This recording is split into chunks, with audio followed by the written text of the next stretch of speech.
Hey folks, Scott Fischer here, and today I'm going to take you through my latest painting for Magic the Gathering called Eternal Witness. Yeah, man, that's an awesome card. Super stoked to illustrate it. And I came at this one completely new in the beginning of the piece, and I tried some things that I'd never really tried before, and I think you guys might dig it, so let's take a look together. All right, here we go. As usual, I'm going to start with a thumbnail drawing. This was just for myself. I literally drew it on the description of the card. You can see some of the writing up on the left. And then I cleaned up this drawing, sort of. It's still a sloppy mess, and this is what I would have submitted to the art director for approval. But I really wanted something cool with Eternal Witness, where they were witnessing something. They're actually looking out and guarding. I thought that'd be pretty sweet. So then I did a tighter drawing, especially of the figure. This is a drawing done in graphite because I wanted those clean lines that you can only get by pulling the lines by hand, at least for me. I imported that back into the piece, and I went ahead and just digitally drew the graphic stuff that was going around on the outside. And this is where it starts to get interesting, guys. What I did was I printed out my middle values for everything the way you see it here in complete flats with no rendering, no lines, no nothing.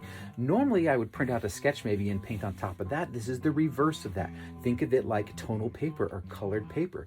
I took that piece and I also printed out the line drawing, and what you're seeing me do here is light box the line drawing up through. This is all on a light table. You can see the pieces of paper are clipped together, and what I'm doing is I'm light boxing up my line drawing from earlier onto the live surface. It's just loose paper at this point. And again, I wanted especially those lines on the owls where they're going to be like a negative white line on top of black. I really wanted those to be crisp and clean and effortless, and this was a great way to do it. Kind of more expressive because, you know, I'm just going at this like live on the surface instead of working on top of a pre-done drawing. It's sort of a reverse of the way I work typically. Now, in doing this, I'm also going to, like, you know, shake it up and, you know, start rendering up on areas and doing all kinds of fun things. Just think of this again like tonal paper, or like creating little individual little pieces of tonal paper in complete flats. So all of your drawing, all of your rendering, everything is going to happen live on the surface on top of these flat areas. Really fun, really efficient way of working that, because this piece was going to be so graphic and I knew there's a lot of lines on it, seemed to lend itself to this technique in a neat way. So now I'm going in with the different values and inking it. So I inked up the owls as you saw there. I've got like a dirty brown color, and I'm now going in on the outfit and inking all of the lines directly on top of those pure flats that you saw a second ago. Getting the curves right, getting the tapering right, all that stuff that you can only do with a real brush in your hand, or at least me, I can only do it with a real brush in my hand, it seems, especially for intricate line work like this. And I'm able to pull it. See how I'm getting those thick and thin transitions in my line, those little nooks and crannies up by the hair where I just laid the brush down and then pulled it to its sharp point. Like, all that stuff is where I find a little bit of expression in the work. Underneath that, the drawing was much tighter and much stiffer even, so I'm loosening up a little bit with this brush as I go through it, because that's the nature of working in line with a brush. It's not as controllable as a tight graphite pencil or a Pigma pen, or, anything like that, or even a nib pen, which you guys know I love to use a lot as well. I've gotten out a fatter brush now as I'm working my way into these shadows. Again, remember, that's all completely flat brown. I'm now taking this dark brown purple and I'm inking directly on top of that. Still on top of my original underdrawing, so I'm projecting it up through with the light box, and I'm going straight into the bottle of this color here. It might be custom mixed inside that bottle, but I don't know, it might be pure black because I know everything was going to dissolve out as we went away. All right, we've moved over. We're going to go ahead and knock in the major formations of the rock formation on top of that flat green. Remember, any line you're seeing that I'm not touching with a brush is underneath this, and it's coming out through. This was 100% flat when we started. Now we are mounted. So here we go. I mounted this thing onto panel and with gel medium, and coated it with layers of gel medium so that it's solidified in there. Now I'm opaquely painting out. Any of that texture that was in the sky there is now completely obliterated with opaque acrylic paint. and I'm just attacking this thing now. Here's where the real fun happens, and the textures and the splashes and the, oh God, look at it. This is the kind of stuff I love, guys. Those juicy textures where the paint's dripping and frozen in time. Now we're going to start rendering up the rest of the image, beginning with the face of the figure. So remember, those were flats. Those lines are drawn on there with acrylic ink. And now I'm going in and glazing in the major formations of the muscles, the shadows, all that kind of stuff, slowly working them darker. Just a ton of paint work that's going on top of this. But again, super expressive, just that reverse way of thinking on this one. So instead of starting with that drawing underneath and slowly rendering on top of it, I started with the flats and just came at it in a different direction. And it really made me, I think, about the entire approach of the painting a little differently for me.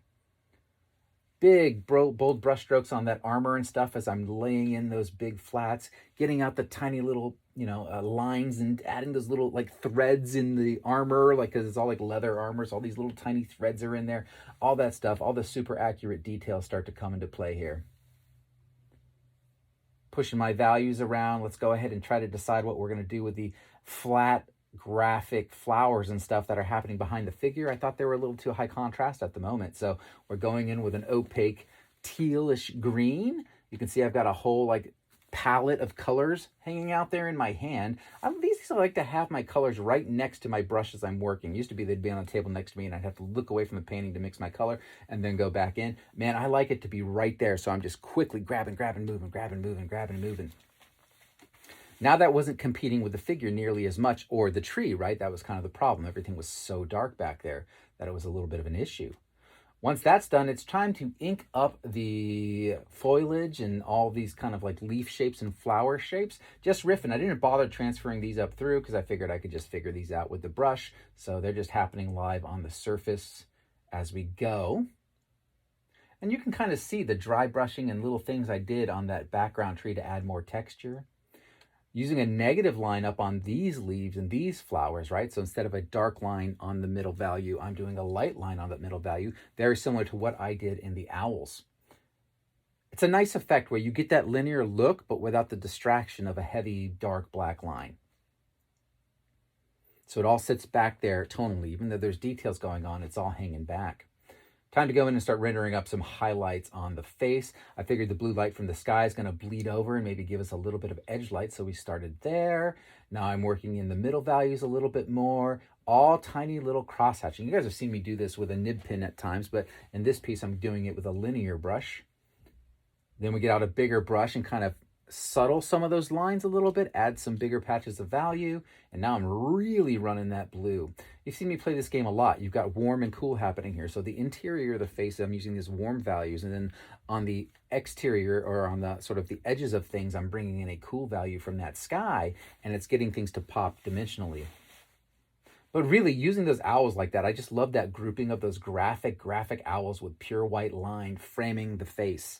There was a thought in the beginning, maybe I'll render those owls, and I thought, no, it's going to be so much cooler if I just go in and do those owls in a linear fashion, and I'll balance that out. So instead of it being a solo move, like sometimes when you do that stuff, but you only do it in one spot, it can feel like, oh, here's a little isolated thing. But because I also did it on the flowers and the foliage that are behind, and you can see some line work happening in other places, it balances out even on those owls that are flying off to our left.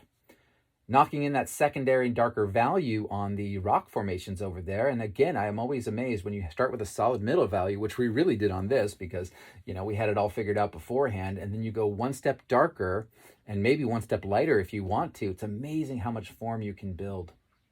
Little detail shot of the hand there. Didn't like the collar, so this is just me ad-libbing and free-forming on top of it. I needed something a little bit more dramatic to happen on this outfit. It was feeling a little plain to me, so I threw out these giant pink feathers. Why not? We had this cool like pink-purple vest jacket thing happening. Let's go in and just riff. No reference on this stuff. You're just making it up at this point, but I'm just squinting and balancing and deciding, okay, where is it going to overlap? Where is it going to stick? cut a stencil out for the rock down below so I could take a sponge and spatter and create this atmospheric perspective back there, right? Then I worked a little bit of light into it too, and now you've got a really activated background. You kind of feel like the waves are crashing against those rocks a little bit. That are also not quite as distracting as they were because they were a pretty dark thing in the corner and I didn't want to pull away from the figure. So sometimes it's a matter of finding a way to make things more subtle, but maybe doing it with texture instead of just value, right? Rendering up this, I thought it'd be cool if our water was in a, like, I don't know, some kind of pitcher plant. That's what that is. So coniferous plant, I thought that'd be pretty cool. And if you notice, the green liquid that's in there is also in the eyes of all the owls and in her eyes. They're also a very bright green when we get back up there. So I wanted you to think that she is in tune with these owls and she's using them to spy on things. Now we've got the nib pin out. Now we're doing the little bitty tiny little details. Maybe could have done with this brush, but sometimes at this stage, I just like that control, man. I like the pure, solid nib pin line going on. And I'm just going in with some lighter values and knocking things up, adding a little bit more detail here and there. There's that pink mixed up in a little container, so I can just keep dipping into it and reacting. I'm moving that pink into other places, you see. It's kind of interesting. I'm still dipping into pink, but I'm using it on the outfit. I'm using it in the leather. I'm even using it on the green pitcher plant. And that creates a color unity where little specks of that pink color start popping up in other areas, and it makes this beautiful balance happen in a piece. You don't need a lot of it, but it's nice to have a little bit of it pop up in a couple areas. So it's, again, not an isolated move. In fact, we're just going to go ahead and glaze it on. And now I really wanted to change it up, so I decided to go crazy with the face. I wanted to put these sort of facial tattoos or tribal markings on the face. I thought it'd be super cool. It was just feeling a little plain up there, like the collar was for me. That was riffed. I didn't really plan on that. I got to the end of this painting and I was like, you know what, man, I need something else to happen up there. And you've got to be able to do that once in a while, man. We've got to have that idea that we can break from the plan and we can try something new, and hopefully good will come out of it. But that spontaneity of thought sometimes goes a long way, and I think that the viewer can sense that, where you were like, all right, I just had to figure this out and I made a move. Let's scumble in a little bit of atmospheric perspective behind this stuff. It felt a little high contrast. Then bing, bing, bing, bing, bing, bing, bing. We're gonna light up the sky there. Some stars, that weird twilight, as she sends her sentries off to look for impending doom, to warn everybody as the eternal witness. And there we are, guys. That is the final piece, all scanned into the computer. And here's a little detail so you can see just how much mark making, just how much line art went on top of those flats that we started with. Look at that texture. God, I love texture. I'm such a junkie for it. The rendered up hand there, the rendered up spyglass with extra details, all that stuff. And there we are. We are at the end of the piece. Once again, I appreciate you guys checking this out, and I hope you dig it, man. I had a lot of fun on this. It was a whole new approach, and, you know, sometimes for me, I've been doing this a long time. Sometimes for me, I'm just like, how can I shake things up a little bit? How can I come at something a little bit differently? And it was really fun, especially on a piece that was going to be this graphic, to start so graphic and bring back that organicness with the line work and the rendering that happened on top of it. That's all she wrote. All right, my thanks to Magic the Gathering Wizards of the Coast for setting me up with this sweet painting that I got to do. And that's it, folks. We'll catch you on the next one. Bye.